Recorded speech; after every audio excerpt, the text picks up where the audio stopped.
हरे राम। सभी लोग गाइए। राम राम हरे हरे, हरे कृष्णा कृष्णा कृष्णा हरे हरे। कृष्ण कृष्ण हरे कृष्ण, कृष्ण कृष्ण हरे हरे। हरे राम राम राम हरे हरे। हरे कृष्ण हरे कृष्ण, कृष्ण कृष्ण हरे हरे। हरे राम हरे राम हरे राम, हरे राम हरे राम, हरे राम हरे राम, राम राम हरे हरे। हरे कृष्ण कृष्ण कृष्ण हरे हरे। राम राम राम राम राम राम हरे हरे। राम राम हरे हरे, राम राम हरे हरे, हरे।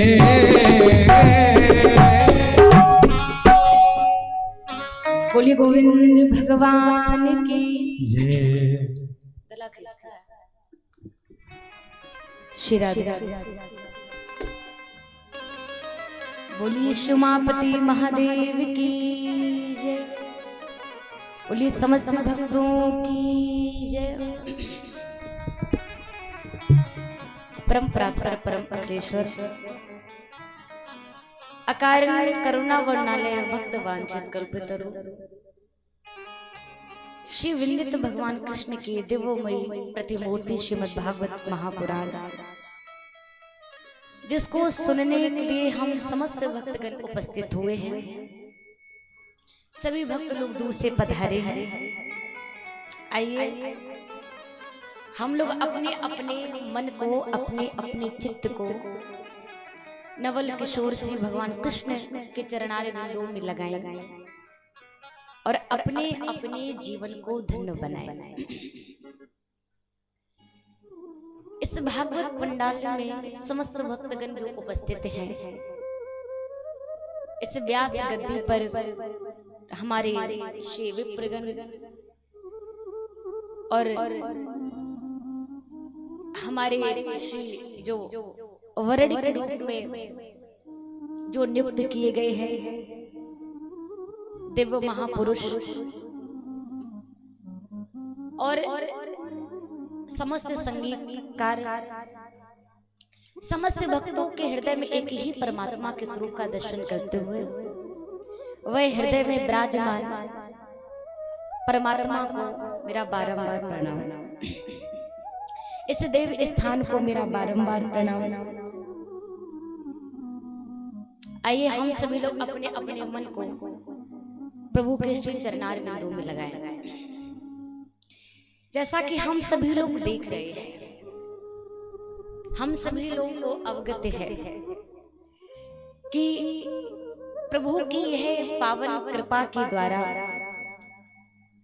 भगवान शंकर जी के कृपा के द्वारा, हमारे जो यहाँ की जो बाबा हैं उनकी कृपा के द्वारा और हम सभी लोगों के सुंदर सुंदर कर्मों के द्वारा आज हम सभी लोगों के जीवन में ये कथा प्रवेश कर रही है। हम सभी लोगों को आज कथा सुनने का सौभाग्य मिला है। ये प्रभु की बड़ी कृपा है, ये प्रभु की बड़ी कृपा हुई है। किसी ने पूछा कि ये कथा हमें कब मिलती है और कैसे मिलती है, कौन से पुरुषार्थ करने से यह श्रीमद् भागवत कथा सुनने का हमें लाभ मिलता है, अवश्य मिलता है, किस प्रकार से कथा जीवन में प्रवेश करते हैं। तो हमारे शास्त्र कहते हैं, विद्वजन कहते हैं, संत कहते हैं कि ये कथा प्रभु की कृपा से, ये कथा भाग्य से तो मिलती ही है, लेकिन यह जो कथा है कहते हैं कि ये महाभाग्य से मिलते हैं। एक तो इसमें प्रभु की कृपा है और दूसरा हमारा भाग्य, महाभाग्य कहते हैं। दोनों इसमें जब सम्मिलित हो जाते हैं, एक प्रभु की कृपा, एक संतों की कृपा और एक हमारा भाग्य। भाग्योदेन बहुजन्म समर्जितेन सत्य संगमम चा लभते पुरुषो यदा वै। कहते हैं कि ये बड़े भाग्य से हमको कथा मिलते हैं, बड़े भाग्य से। तो अगर ये कथा हमारे जीवन में आ ही गई है तो हमें इस कथा को सुनकर के क्या करना है? हमें इस कथा को सुनना है, इसका मनन करना है, इसका चिंतन करना है और जो भी कथा से जो आपको अच्छा लगे आप उसको अपने जीवन में अवश्य धारण करें। उस कथा को जीवन में धारण करिए। ये समस्त पुराणों का सार श्रीमद् भागवत महापुराण कहते हैं, समस्त पुराणों का सार है, समस्त शास्त्रों का सार है, जिसको कहते हैं श्रीमद् भागवत महापुराण। भागवत, इसमें भागवत शब्द है। और देखिए भागवत किसको मिलती है? कहा कि भागवत भाग्यवान को मिलते हैं। किसको मिलते हैं? जो बड़े भाग्यवान होते हैं, जो भगवान को मानने वाले होते हैं, जो भगवान के चरणों में प्रेम श्रद्धा भक्ति रखने वाले होते हैं, जिसके अंदर परमात्मा को पाने की सच्ची निष्ठा लगन होती है, जो दिखावा नहीं करते हैं संसार के लोगों के जैसा, जिसके भीतर प्रभु को पाने की इच्छा होती है, प्रभु को पाने की लालसा होती है। ऐसी श्रीमद् भागवत कथा वह भागवान महापुरुष को मिलती है। और भागवत 4 शब्दों से मिलकर के बनी है, हम सभी लोग जानते हैं। पहला शब्द है भा, दूसरा शब्द है गा, तीसरा शब्द है वा और चौथा शब्द है ता। यह 4 शब्दों से मिलकर के भागवत पुराण का निर्माण हुआ है। अच्छा, भा का अर्थ क्या है? भा माने तो भगवान भी है, भा माने तो भक्ति भी है। कहते हैं भा माने भक्ति भी शामिल है इस भागवत में। क्या है? कहते हैं भा माने भक्ति। जो भगवान की कथा को श्रद्धा से सुनता है उसके जीवन में भक्ति माता का निरूपण होता है, भक्ति माता का प्रादुर्भाव होता है, उसके जीवन में भक्ति आती है। भा माने भक्ति, ये भक्ति का अर्थ है। दूसरा शब्द है गा। गा किसे कहते हैं? गा का अर्थ क्या है? कहते हैं ज्ञान। देखिए ये भागवत क्या क्या हमको देते हैं। ये जब हम भगवान की कथा को सुनते हैं ना, तो कहते हैं कि कथा को सुनने से हमारे अंदर ज्ञान का प्रादुर्भाव होता है, हमें हमारे हृदय में ज्ञान आता है, ज्ञान। और आजकल जो लोगों के अंदर जो थोड़ा बहुत भरा हुआ ज्ञान है वो ज्ञान नहीं है, वो ज्ञान का थोड़ा अहंकार भरे हुए है। थोड़ा सा ज्ञान है, उसका बहुत सारा अहंकार हृदय में है, उसको ज्ञान नहीं कहा जाता है।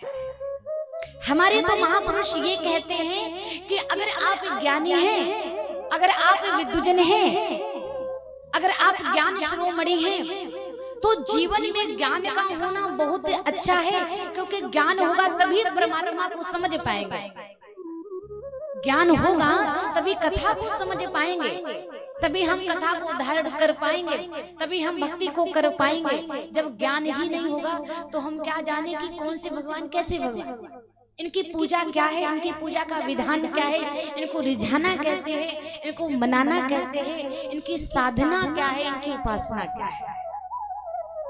तो जीवन में ज्ञान का होना बहुत आवश्यक है। और ज्ञान की सार्थकता कब है? कहा कि ज्ञान की सार्थकता, ज्ञान की पूर्णता तब है जब जीवन में अंकुश मात्र अहंकार ना हो। अहंकार में से अभिमान ना हो, घमंड ना हो कि भैया हमको कुछ आता है। जिसको बहुत कुछ आता है वो भी बड़े शून्य हो जाते हैं, बिल्कुल शांत भाव के हो जाते हैं। और जिनको बहुत कुछ आता है वह जब शांत हो जाते हैं तभी परमात्मा का साक्षात्कार कर पाते हैं। ये सत्य है। इसलिए जीवन में ज्ञान हो, लेकिन ज्ञान का विवेक भी रहे, अभिमान न हो, तो ज्ञान सार्थक है। और जीवन में ज्ञान है और अभिमान है तो समझ लो ज्ञान का पतन, प्रारंभ ज्ञान का पतन निश्चित है। आप समझ नहीं पाएंगे, वो ज्ञान नष्ट होना ही होना, आप उसको रोक नहीं पाएंगे। और जीवन में यदि अभिमान है, बातें दोनों है, ज्ञान है तो अभिमान नहीं होना चाहिए क्योंकि ज्ञान नष्ट हो जाएगा। और जीवन में यदि अभिमान है तो उस अभिमान में यदि ज्ञान बना रहता है तो समझ लीजिए कि वह अभिमान भी आपका बहुत अच्छा है, क्योंकि उस अभिमान में ज्ञान का विवेक है, उस अभिमान में ज्ञान है। और जब ज्ञान होता है, जब विवेक होता है, तो कहते हैं विवेकी पुरुषों से कभी अपराध हो ही नहीं सकता है। विवेकी पुरुष तो बड़े अलग स्वभाव के सिद्धांत के होते हैं। तो गा माने होता है ज्ञान। तीसरा शब्द आया वाह। वाह माने होता है वैराग्य। जब जीवन में भक्ति आती है तो भक्ति के दो पुत्र हैं, एक का नाम है ज्ञान और दूसरे का नाम है वैराग्य। कहते हैं ज्ञान आया तो वैराग्य का भी आना निश्चित है। सही बात है। भागवत कथा क्या है? भागवत कथा हमें मरना सिखा देती है, मरने की ओर ले जाती है। और राम जी की कथा हमको जीना सिखा देती है, जीवन सिखाती है कि जीवन को कैसे जीना है। राम कथा जीना सिखाती है, भागवत कथा तो मोक्ष की ओर ले जाती है, मुक्ति की ओर ले जाती है। यह भागवत कथा है, मुक्ति का साधन है। तो कहते हैं ज्ञान आया तो वैराग्य भी आ गया। और एक बात कहे, जब कथा सुनने से ज्ञान आता है, जब भक्ति आती है और जब वैराग्य आता है तो समस्त सांसारिक पदार्थों से मन का त्याग भी हो जाना निश्चित हो जाता है। ये श्रीमद् भागवत कथा सांसारिक पदार्थों से मन का त्याग करा देने वाली है। और ये मन भ्रम जाल में जाकर के फंसता नहीं है, ये अपनी आत्मा का बोध करा देने वाली कथा है, अपने आत्म प्रकाश को प्रकाशित करा देने वाली कथा है। ये ज्ञान का दीपक जला देने वाली कथा है। एक संत जी थे, तो एक संत जी के पास में एक बार एक व्यक्ति आया और उस व्यक्ति ने, वह व्यक्ति संत जी की सेवा क्या करता था। जीवन में ज्ञान का दीपक कैसा होना चाहिए और ज्ञान का दीपक कब जलता है, सुनिए। एक संत जी के पास में एक व्यक्ति आया और उस व्यक्ति ने आकर के कहा, क्योंकि वो सेवा करता था संत जी के, वो चेला था, वो शिष्य था। उसने कहा कि गुरुजी, जहाँ पर आपकी पुस्तक रखी हुई है वहां पर एक बहुत बड़ा एक काला सर्प बैठा हुआ है। क्योंकि अंधकार था तो उसको ठीक से दिखाई दे नहीं रहा था। तो उस शिष्य ने कहा कि गुरुजी, जहाँ पर आपकी पुस्तक रखी रहते हैं वहां पर एक बहुत बड़ा एक सर्प बैठा हुआ है। तो संत जी ने कहा कि भैया ऐसा करो, शिष्य से कहा आप ऐसा करो, जाओ और ओम नमः शिवाय इस मंत्र का जाप करना, सांप अपने आप भाग जाएगा। अब वह शिष्य दौड़ करके आया और जाकर के वहां पहुंचा और थोड़ी दूर पर खड़े होकर के वही मंत्र का जाप करने लगा, ओम नमः शिवाय, ओम नमः शिवाय। वही इस मंत्र का जाप कर रहा है। बड़ी देर हो गई लेकिन देखा कि सर्प तो हिलता भी नहीं है, जाने तो बात छोड़, टस से मस भी नहीं हो रहा है। शिष्य दौड़ करके संत जी के पास गया और संत जी के पास में जाकर के कहा कि संत भगवान, मैंने बड़ा मंत्र का जाप किया लेकिन सर्प तो जा ही नहीं रहा है। संत जी ने कहा कि कौन सा सांप है, चलो पहले थोड़ा देखा तो जाए, अभी तक तो वो अंधकार में देखा जा रहा था। और जब संत जी जब शिष्य को लेकर के पहुंचे तो क्या देखा कि वहां पर बड़ा अंधकार था। जब एक दीपक जलाया और दीपक जला करके उसके पास में पहुंचे जहां पर वह सर्प जैसा कुछ दिखाई दे रहा था, तो वहां पास में जाकर के क्या देखा कि वहां पर सर्प नहीं था, वहां पर तो बड़ी सी एक रस्सी पड़ी हुई थी, एक रस्सी पड़ी। और वो रस्सी कब दिखाई दी? जब एक दीपक जल गया। संत ने समझाया, इसका तात्पर्य समझिए, इसका अर्थ समझिए, सिद्धांत, ये दृष्टांत का सिद्धांत क्या कहता है। संत ने कहा कि जिस प्रकार से हमें रस्सी में सर्प दिखाई दे रहा है, हमें रस्सी में सर्प जैसा लग रहा है, उसी प्रकार से ये संसार का जो ये भ्रम है, ये हमें हमारे नेत्रों से ऐसा लग रहा है कि बिल्कुल सत्य सा प्रतीक होता है, लगता कि बिल्कुल सत्य है, सब सब अपना है, सब कुछ अपना सा है। लेकिन ये अपना सा तभी तक है जब तक आंखें खुली हुई हैं। संत ने समझाया ये भ्रमजाल है, आंखों का भ्रम है कुछ और दिखाई हमें कुछ और दे रहा है, सब शून्य है। उसी प्रकार से जब तक भगवान की कथा जीवन में प्रवेश नहीं करती है ना, तब तक हम इस भवाटी रूपी इस संसार में पड़े हुए फंसे हैं, जंजाल में। अच्छा एक बात बताएं, इस संसार को क्या कहते हैं? एक समुद्र होता है और एक होता है संसार। संसार को लोग कहते हैं भव सागर, कहते हैं संसार को लोग कहते हैं कि भव सागर है। भव माने संसार, ये भव संसार है। और एक समुद्र जिसको सागर कहा जाता है, एक तो भवरूपी संसार सागर है और एक समुद्र जिसको संसार कहते हैं। दोनों की समानताएं जो है वो बिल्कुल एक जैसी हैं, ज्यादा कुछ अंतर नहीं है। ध्यान से सुनना, दोनों एक जैसे हैं। कहते हैं कैसे हैं?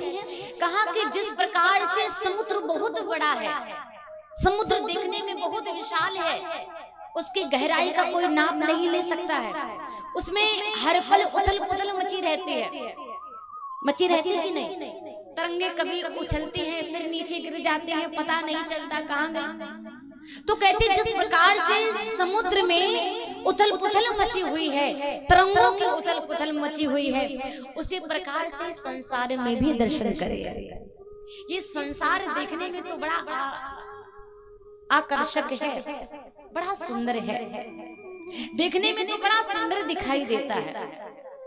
लेकिन जब हम इस संसार में जब प्रवेश करते हैं, इन संसारियों के पास जब जाते हैं और जब हम संबंधों का स्वाद चखते हैं, तो हमें पता चलता है कि संबंधों का स्वाद कैसा है।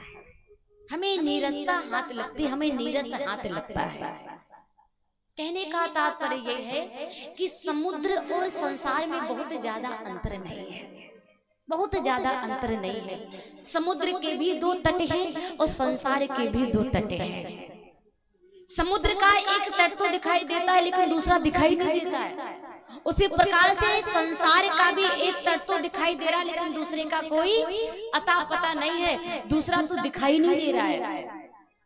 पहला तट है मृत्यु, मृत्यु तो दिखाई पड़ गई, मृत्यु का तट तो दिखाई दे गया, लेकिन हमें जन्म का तट तो दिखाई दे गया, लेकिन हमें मृत्यु का तट अभी दिखाई नहीं दे रहा है। दो तट है, जन्म और मृत्यु। तो जन्म का तट तो हमें दिखाई दिया लेकिन मृत्यु का तट नहीं दिखाई दिया। उसी प्रकार से समुद्र के भी दो तट हैं। कहते हैं आंखों का भ्रम है, और जब हम प्रभु की कथा सुनते हैं तो ये जो सारे भ्रम है ये अपने आप सब दूर हो जाते हैं और संसारिक पदार्थों से हमारे मन का त्याग हो जाता है। यही भगवान की श्रीमद् भागवत कथा है, जीवन की व्यथा को जो दूर कर दे। और संत तो बड़ा सुंदर भाव, एक सुंदर सा भजन गाते हैं, क्या भरोसा है इस जिंदगी का।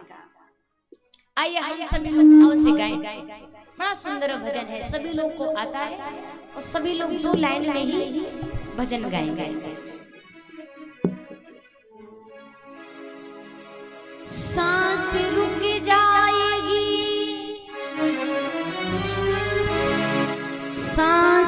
रुक जाएगी,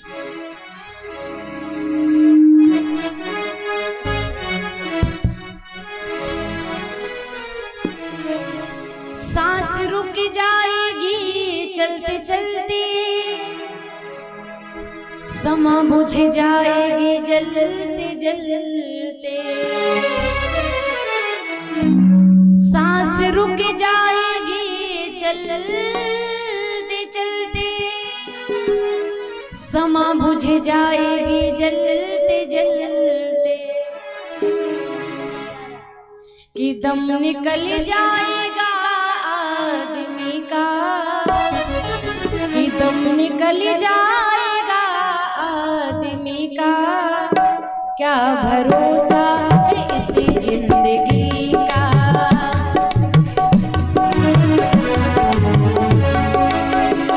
दम निकल जाएगा आदमी का, दम निकल जाएगा आदमी का, क्या भरोसा